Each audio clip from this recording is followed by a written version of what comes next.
They say humans are never truly alone in the dark, but I always thought that was just a cheap scare tactic. Until last Friday, when I joined an online challenge to spend 12 hours in complete darkness. The rules were simple: no screens, no candles, no cheating.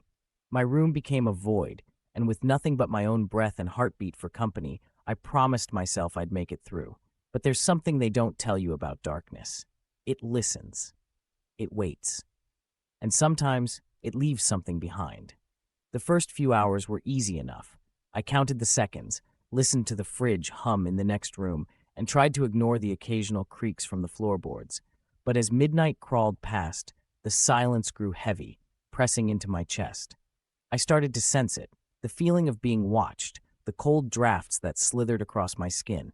My mind played tricks, inventing phantom footsteps, the faintest brush of fingertips on my shoulder. Still, I stayed put, determined to win. Sometime before dawn, I felt a shift. It wasn't just fear anymore, it was certainty. The air thickened, tinged with a scent I couldn't place, metallic, almost sweet.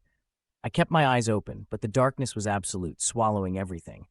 I whispered to myself, desperate for a sound, anything to ground me. That's when I heard it, a gentle tap, tap, tap, like fingernails drumming on the wall. I froze, counting the beats, waiting for the pattern to change. It didn't stop until the sun's first pale light slipped through my curtains. When I finally flicked on the lights, my breath caught in my throat. Every wall was covered in handprints, hundreds of them, smeared and overlapping, reaching for me. Each print was too large, too long-fingered to be my own. My hands shook as I held them up for comparison. The prints dwarfed mine.